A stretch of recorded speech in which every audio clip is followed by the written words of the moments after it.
Welcome to Creepytalks, where hidden fears come alive through chilling horror tales. Dare to listen as every story pulls you deeper into the darkness. Story 1. He never hit me until he did. People think toxic relationships begin with screaming. They don't. They begin with safety, with someone who listens too closely, someone who remembers your fears before you say them out loud. Someone who feels like shelter when you're tired of being strong. That's how Ethan Carter entered my life. I met him in Brooklyn, New York, in a glass elevator that smelled like metal and cheap perfume. Different companies, same building, same mornings. He noticed things immediately. "You don't like crowds," he said one day casually. I froze. I had never told him that. "You flinch when the doors close," he added softly. "I do the same." It didn't feel creepy back then. It felt like being understood. Ethan was calm, controlled, gentle in a way that made people trust him instantly. He spoke slowly, like every word was measured. When he smiled, it wasn't wide. It was precise. Our relationship didn't rush.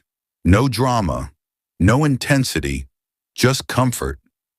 He brought soup when I had a migraine, sat quietly when I cried without asking questions, held my hand in silence instead of filling space with noise. Everyone said I was lucky. I believed them. The control didn't arrive loudly. It arrived dressed as concern. "Text me when you reach home," he'd say. Then it became, "Why didn't you text me when you reached home?" Then, "I was worried sick. Do you enjoy making me anxious?" If I went out with coworkers, he didn't stop me. He just waited. When I came back, his voice would be flat. "I barely heard from you." I'd explain. He'd sigh. "I guess I care more than you do." And just like that, I felt guilty for existing outside of him. Slowly, my world started shrinking, not because he demanded it, because I chose it. Friends felt distant. Conversations felt heavy. Ethan was easier, simpler, predictable. "You don't need them," he once said while brushing my hair. "They don't protect you." Protect. That word stayed with me. The first time something felt wrong was late at night. I woke up around 3 in the morning. Ethan was sitting on the edge of the bed, not scrolling his phone. Not asleep, just watching me. His eyes were wide, unblinking. "What are you doing?" I whispered. He smiled slowly. "Making sure you're still here." A laugh escaped me, shaky. "You scared me." His head tilted slightly. "You scare me too." I didn't ask why. Fear makes you quiet. Things changed after my promotion. I started staying late at work, coming home tired, independent. Ethan didn't argue. He withdrew. Silence replaced affection. Long stretches of it, thick and suffocating. One night I finally broke. "Please talk to me." He looked at me like I disappointed him. "Say sorry first." "For what?" "For acting like you don't need me."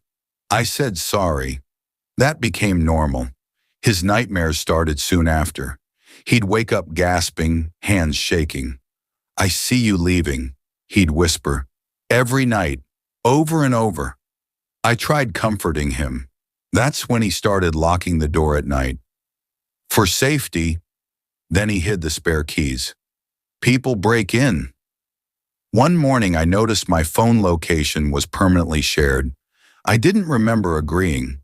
The first real damage wasn't physical, it was quiet. One evening I opened my phone and froze. My contacts were gone, all of them. Friends, family, co-workers.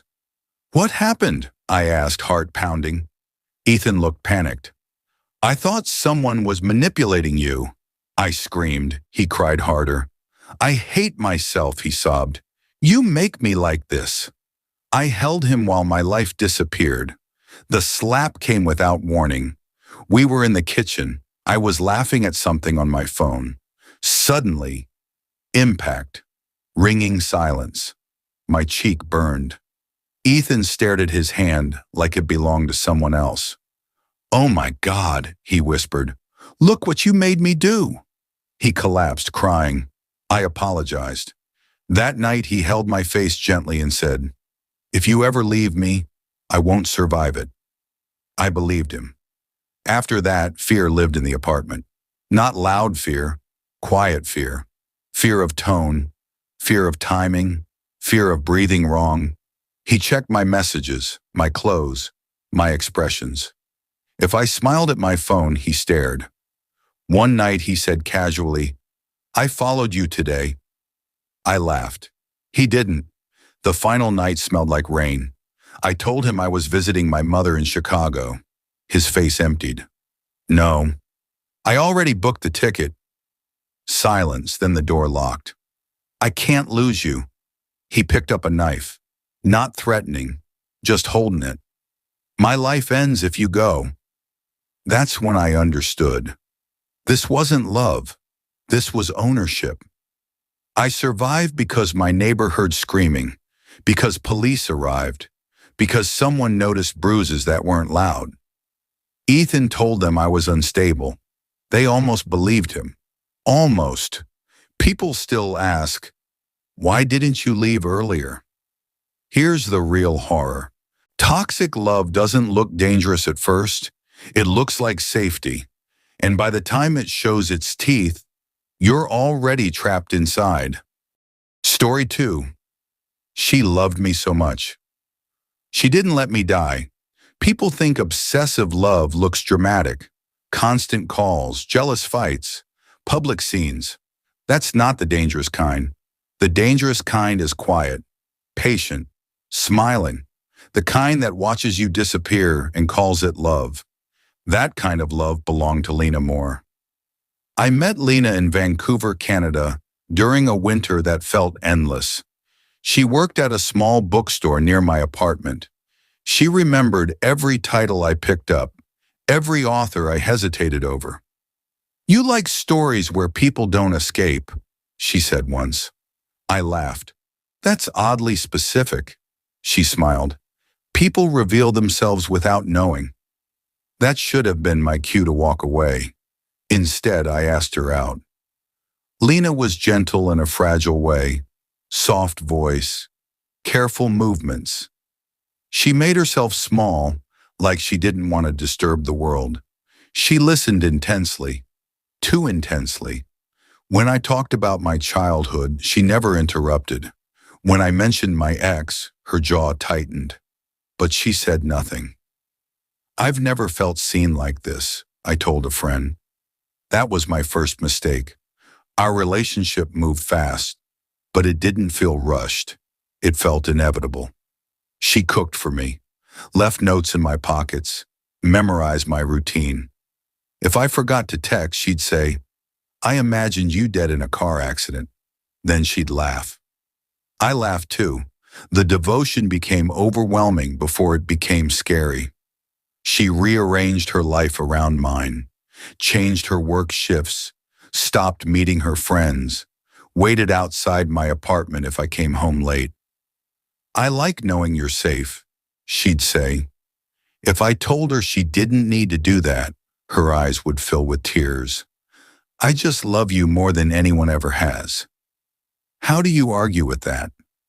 The first time I tried to create distance, she got sick, violently sick, collapsed on the bathroom floor, shaking, crying. Doctors said it was stress-induced. She held my hand in the hospital bed and whispered, "I can't survive without you." I stayed. Love feels like responsibility when it's poison. Soon my life became smaller, not because she demanded it, because it felt easier not to upset her. If I went out with friends, she'd sit silently afterward, eyes glassy. "You seemed happy without me," she'd say. I started declining invitations. Not worth the aftermath. The control was emotional, not obvious. She never checked my phone. She just knew things. "I had a bad feeling," she'd say whenever I lied. Once I told her I was working late. She showed up outside my office, smiling. I felt something was wrong. There was nothing romantic about it, just terrifying precision. Her apartment changed too. Photos of us everywhere. Even from moments I didn't remember her taking pictures. Candles, locked drawers, no mirrors in the bedroom. I don't like reflections, she said. At night she'd hold me tightly, whispering, "Promise you'll never leave." I stopped promising. That's when the fear started showing in her eyes. The first threat wasn't spoken, it was demonstrated. I told her I needed space. She nodded calmly. That night she swallowed pills. Not enough to die, enough to scare me. As I sat beside her hospital bed, she looked peaceful. "You came back," she whispered. "I knew you would." I realized then, my love was her leverage. I tried leaving again months later, packed my bags quietly. She watched me, didn't cry, didn't shout, just smiled. "You won't get far." I laughed nervously. She handed me my passport. I hadn't told her where I kept it. "I keep important things safe," she said. Things escalated after that. My car stopped working. My landlord suddenly asked me to vacate. My coworkers mentioned strange emails sent from my account. Every problem led back to her. Always accidental, always concerned. "I'm just trying to help," she'd say. The night everything broke, there was a storm. Power outage, darkness, candlelight. I told her I was leaving for good. She listened quietly, then she locked the door. "I already lost you," she said softly. "I just don't want to be alone when it happens." She showed me the basement. I didn't know her apartment had one. It was clean, padded, prepared. Photos of me covered the walls, some taken while I slept. "I preserved you," she said proudly. "People leave. Memories don't." I tried running. I slipped. I hit my head. Darkness swallowed me. When I woke up, I couldn't move. My arms were strapped. My head throbbed. Lena sat beside me, brushing my hair. "You scared me," she said gently. "I thought I lost you." I screamed. She covered my mouth. "Shh. You're safe now." Days blurred. She fed me, cleaned me, talked to me about our future, about how love shouldn't be temporary. "You don't have to choose anymore," she whispered. "I'll choose for both of us." That was the worst part. She truly believed she was saving me. I escaped because obsession makes people careless. One night she fell asleep beside me. I worked the strap loose, ran barefoot into the storm, collapsed on the road. The police found her apartment, the basement, the journals. She told them I misunderstood her love, that I panicked. They didn't believe her. This time. People ask me if I still think about her. I do, because sometimes in quiet rooms I swear I feel watched, like someone is waiting, patiently, loving me enough to never let me go again. Story 3, I fell in love with him online. He was never one person. I met him on a night I couldn't sleep. That's how most disasters begin. I was lying in my apartment in Berlin, Germany, scrolling endlessly, avoiding my own thoughts, when a message notification popped up from a private forum I barely used. Unknown user. "You don't sleep when you're sad." I stared at the screen. "Me. Do I know you?" The reply came instantly. Unknown user. "Not yet." I should have blocked him. Instead, I answered. He called himself Noah, said he worked in cybersecurity, said he traveled a lot, said he preferred conversations to people. He knew things, not personal details, emotional ones. When I joked, he replied seriously. When I stayed silent, he waited. When I tried to disappear, he noticed. "You vanish when you feel unwanted," he typed once. My fingers froze. That wasn't something you guess. We talked every night. Hours turned into routine. Routine turned into dependence. He never asked for pictures, never pushed boundaries, never flirted aggressively. That made him feel safe. I like you because you're real, I typed once. He replied after a pause. So are you. Soon, Noah became the place where I rested my mind. I told him things I hadn't told anyone. About my failed relationship, my fear of being replaced, my need to feel chosen. He listened, always too perfectly. The first crack appeared when he finished my sentences, not metaphorically, literally. I'd type half a thought, stop, and he'd respond with the exact ending. You're tired of being invisible, he wrote once. I had never used that word with him. When I asked how he knew, he sent a laughing emoji. Lucky guess. It didn't feel lucky. I tried pulling back. Didn't message for a day. Then my phone buzzed. A text message, not an app. Unknown number. You okay?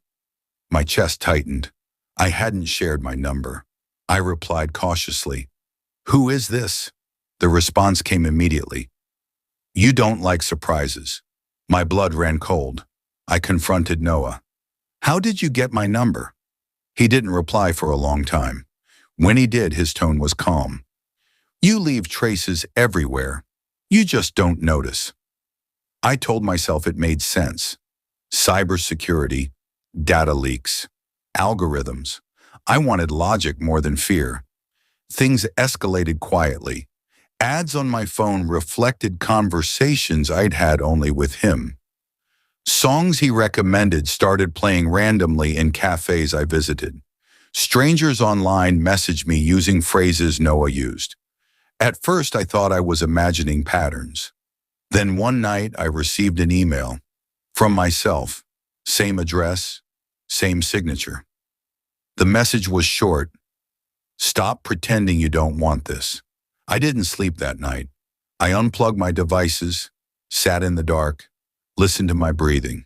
At 3:07 a.m., my laptop turned on by itself. The screen lit up. A chat window opened. Noah.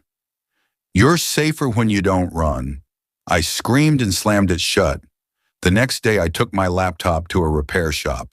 The technician frowned. There's remote access software here, he said. Advanced.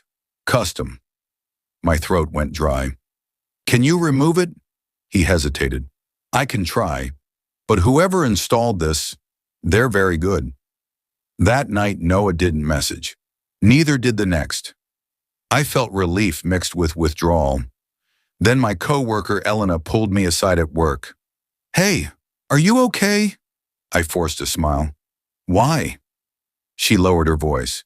You've been sending weird emails. My heart dropped. She showed me her phone. Emails from me, written in my tone, talking about her, about others, about secrets I knew. I hadn't written any of them. I rushed home. My apartment door was unlocked. Nothing was missing. Everything was moved, slightly. My chair angled differently. My notebook open on a page I hadn't written. One sentence stared back at me. You shouldn't let strangers decide who you are. My knees buckled. That night, Noah returned. Noah. I told you not to let others interfere. I typed with shaking hands. What do you want from me? The response took longer than usual.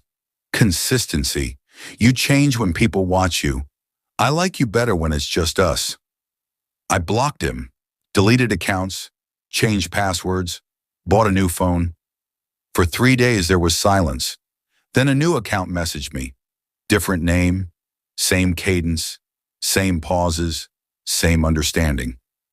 I know it's you, I typed. The reply came. I'm a lot of people. That's when I realized the truth. Noah wasn't one person.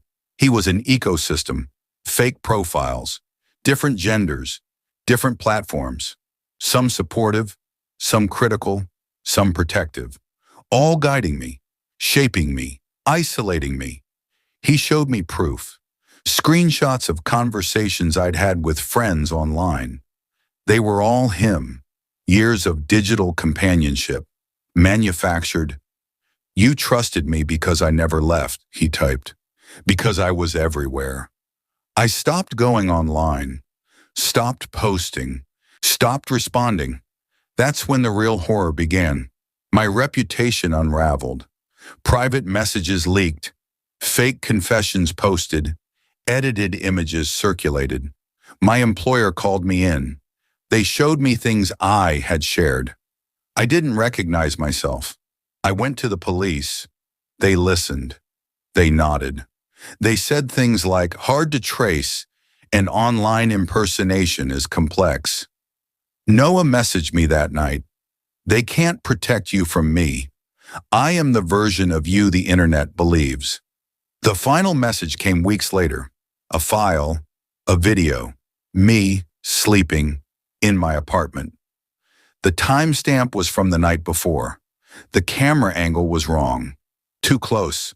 I moved cities, changed my name online, started over. But here's the thing no one tells you about digital predators. They don't need proximity, they need patterns. And sometimes late at night, when my phone lights up with a notification that shouldn't exist, I don't check it because I'm afraid of seeing a familiar typing style, patient, waiting. Story 4. We were married for 8 years. I was never his wife. People warn you about bad marriages. They tell you about shouting, cheating, violence. They don't warn you about the ones that look perfect, the ones where nothing is wrong except you. That was my marriage to Daniel Wright. I met Daniel in Oxford, England, during a charity event. He was charming in a controlled way, educated, polite, the kind of man people trusted immediately. He didn't sweep me off my feet. He convinced me I was safe. You don't need to impress me, he said early on. I already see who you are. I thought that was love. Our relationship was steady, predictable, calm. Daniel never yelled, never drank too much, never flirted. He corrected me gently. That's not how it happened.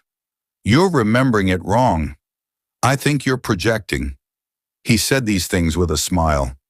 I adjusted myself accordingly. We married after 2 years. Everyone said we were solid. No drama, my friends said. So mature, my mother said.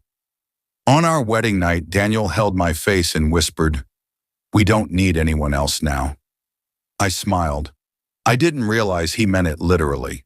The changes were invisible at first. He handled the finances to reduce stress. He spoke to contractors because they respect men more. He answered emails so I wouldn't get overwhelmed. Slowly, my world ran through him. When I disagreed, he looked concerned. You seem confused lately. I apologized. After our son Oliver was born, everything tightened.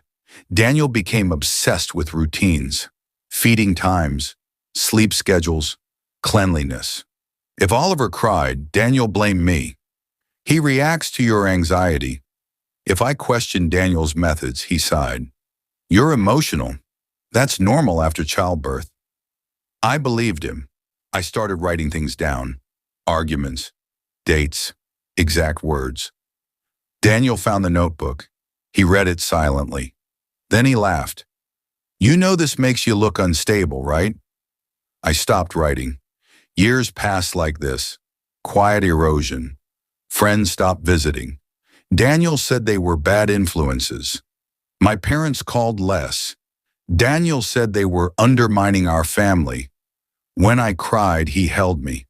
I don't know why you're like this, he said gently. I do everything for you. I felt guilty for being unhappy. The first time Oliver repeated Daniel's words, my stomach dropped.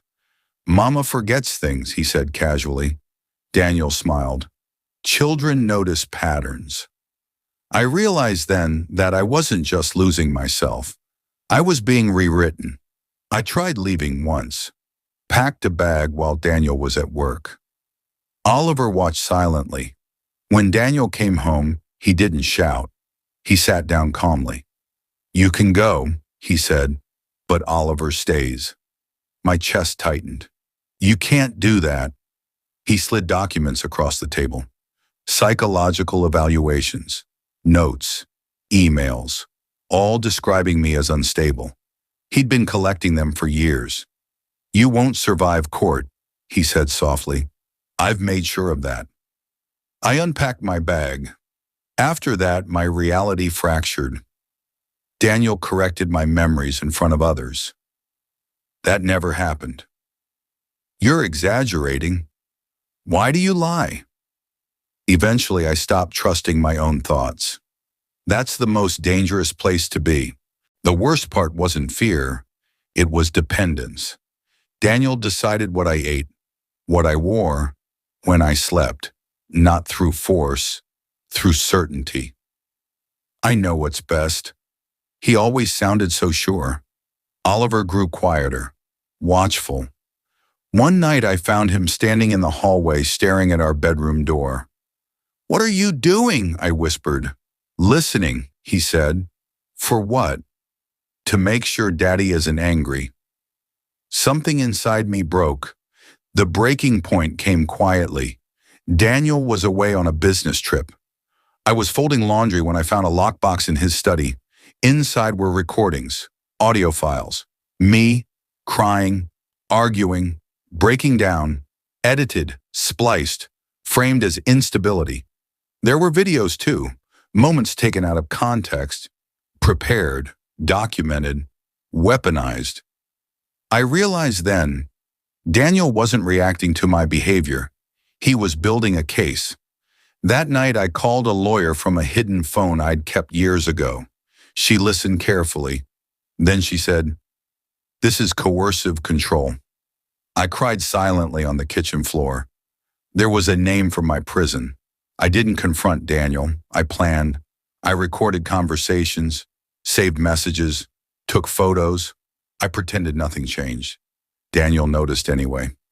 "You seem clearer," he said once, focused. I smiled. "I'm trying." The exit took 6 months. 6 months of pretending to be broken, of agreeing, of apologizing. Then one morning police arrived, with warrants, with evidence, with voices that didn't belong to Daniel. He didn't panic. Even as they took him away, he looked calm, disappointed, as if I'd failed him. "You won't manage without me," he said softly as they let him out. That was the last thing he ever said to me. The aftermath wasn't freedom, it was reconstruction. Learning to trust my memory, learning to make decisions, learning that silence doesn't mean peace. Oliver still asks questions, still listens too closely. We're healing, slowly. People ask why I stayed so long. Here's the truth no one likes. Toxic love doesn't always hurt you.